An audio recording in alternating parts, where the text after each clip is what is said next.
Hello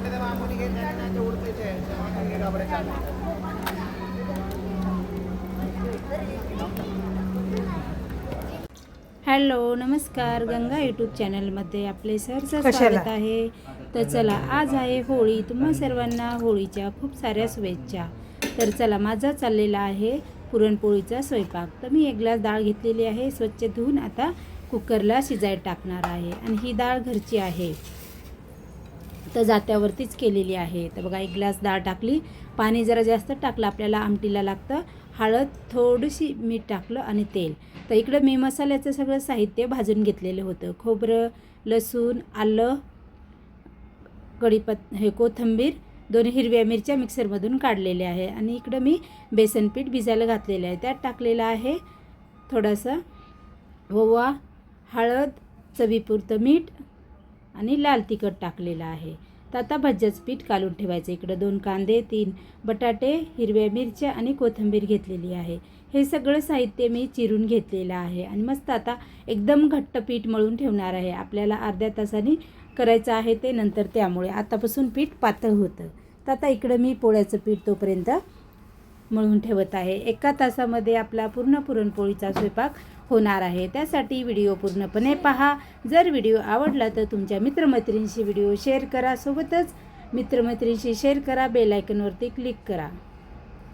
तर बघू शकता, पीठ पण मळून झालेलं आहे, मसाल्याचं साहित्य काढून झालेलं आहे आणि पुरण पण आपलं छान असं शिजलेलं आहे. आता आपल्याला सगळं येळवणी काढून घ्यायचं आहे आमटीसाठी. तर पूर्ण ह्या चाळणीमध्ये काढलेलं आहे, पाणी निचरेपर्यंत ठेवायचं आहे आपल्याला. चला, तुमची पण लगबग चालू असेल, तुमच्याकडे घरी स्वयंपाकाची घाई गडबडी असेल चालू, तर चला मग वेळ काढून हा व्हिडिओ पहा. तर मी आता टाकलेली आहे अर्धा ग्लास साखर. 1 ग्लास डाळ घेतली होती, त्यातलं आपल्या आमटीसाठी काही काढून ठेवलेलं आहे. त्यामुळे आता आपल्याला तशीच डाळीमध्ये साखर टाकून आधी शिजवून घ्यायचं आहे.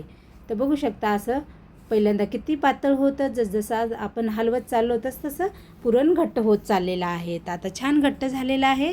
मी आता घेत आहे चाळणीमध्ये गाळून घेतलेलं आहे. तर बघू शकता किती छान झालेलं आहे, एकदम पेढ्यासारखं पुरण. आणि पोळी पण एकदम मऊ छान येते ह्या पुरणपोळीची. आता त्यामध्ये टाकलेलं आहे सुंठ, विलायची, बडीशोप कुटून टाकलेली आहे. आता इकडं मी आमटी करून घेणार आहे. तर मस्त अशी कढई तापलेली आहे, त्यामध्ये टाकलेले आहे मोठे 2 पळी तेल, कढीपत्ता टाकलेला आहे, जिरे, मोहरी आणि टमॅटो टाकला आहे. छान असं तळलेलं आहे. आणि त्यामध्ये हे मिक्सरमधून मसाला वाटलेला टाकलेला आहे. चवीपुरतं मीठ, हळद, कांदा, खोबरं, आलं, लसूण, कढीपत्ता, कोथिंबीर, हिरव्या 2 मिरच्या वाटलेल्या होत्या. छान असं तळू दिलेलं आहे तेल सुटेपर्यंत. आता त्यात टाकलेला आहे गरम मसाला, लाल मिरची पावडर आणि टाकलेला आहे कांदा लसूण मसाला.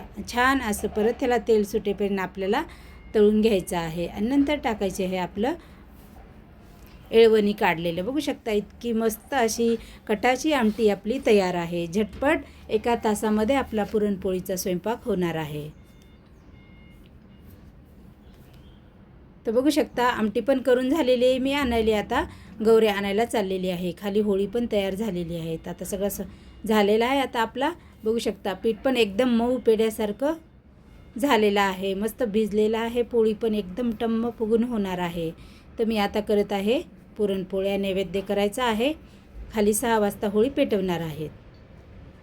तर पटपट कुठेही न थांबता मी झटपट पूर्ण स्वयंपाक करून घेतलेला आहे 1 तासामध्ये. तर आता पटपट पोळ्या पण करून घेणार आहे. तर बघू शकता, पोळी एकदम छान टम्म फुगलेली झालेली आहे.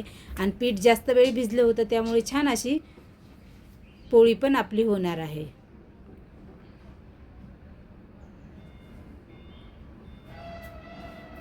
सगळा स्वयंपाक करून नैवेद्याचं ताट वगैरे घरी देवांना नैवेद्य दाखवून खाली जायचं आहे होळीला नैवेद्य आणि पूजा करण्यासाठी.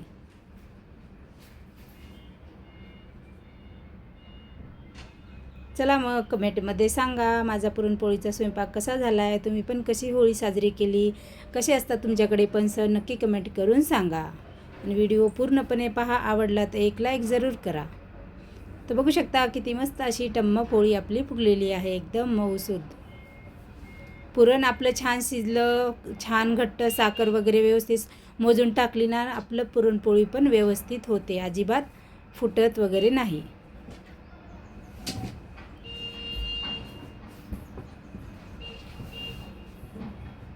गॅस फुलच ठेवलेला आहे आणि पटपट पटपट मी पोळ्या करत आहे. वरची भाजीपर्यंत खालची तयार आहे. एकदम टम्म फुगलेली पोळी. एकदा कामाला लागलं की थांबायचंच नाही. 1 तासामध्ये पूर्ण करून साईडला व्हायचं. बघू शकता आता सगळे मी पोळ्या करून घेत आहे. बघू शकता इथं 8-10 पोळ्या करून झालेल्या आहे.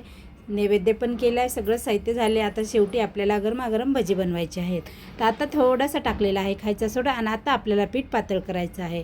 तेव्हा जर पातळ केलं असतं तर आतापर्यंत पीठ एकदम पातळ होऊन गेलं असतं. भजीच आपले जमले नसते. त्यामुळे असं घट्टच करून ठेवलं होतं. आता पातळ करून मस्त असे आपल्याला भजे पण करायचे आहे. ते पण एकदम छान झालेले आहेत. पीठ जास्त वेळ फुगलं होतं ना आपलं. तर चला आता पापड तळून घ्यायचे आहेत आपल्याला आधी. हे आहेत तांदळाचे खिसी पापड.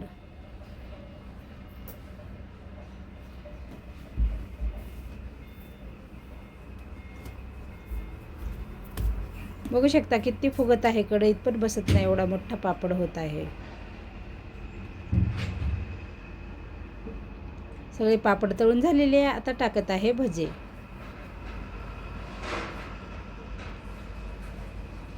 मस्त वरून क्रिस्पी आणि आतून एकदम मऊ सॉफ्ट गरमागरम आपली भजी पण होत आहेत. सगळा स्वयंपाक माझा आता होतच आलेला आहे.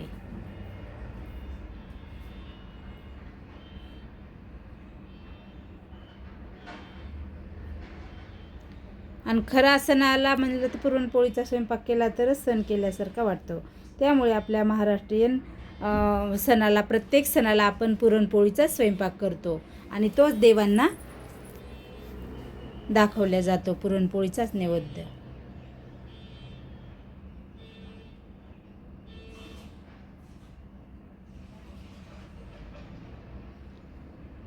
पीठ पण छान भिजले त्यामुळे एकदम मस्त असे भजे पण आपले होत आहेत.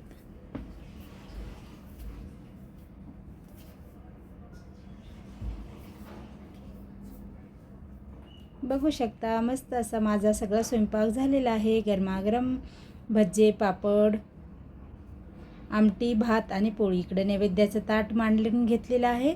आता जायचं आहे खाली. होळी पेटवणार आहेत. नैवेद्य दाखवायचा. घरी पण देवांना नैवेद्य वगैरे दाखवून घेतला. आता बघू शकता दिवाबत्ती पण करून घेतलेली आहे. तर झालेलं आहे सगळी तयारी. बघू शकता खाली पण पेटून झालेली आहे होळी.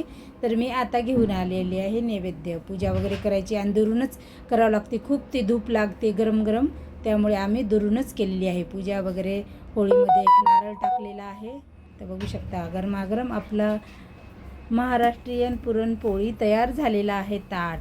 तर आता सगळे जेवण करतायत आणि सगळ्यांचं झाल्यानंतर शेवटी मी करणार आहे. तर चला हा व्हिडिओ नक्की पहा. कसा आवडला तर एक लाईक आणि सबस्क्राईब जरूर करा. तुमच्या मित्रमैत्रिणींशी शेअर करा व्हिडिओ. चला आता मी पण जेवण करत आहे. सगळ्यांचं जेवण झालेलं आहे. मस्त अशी गरमागरम पुरणपोळी, आमटी, भात, भजे, पापड.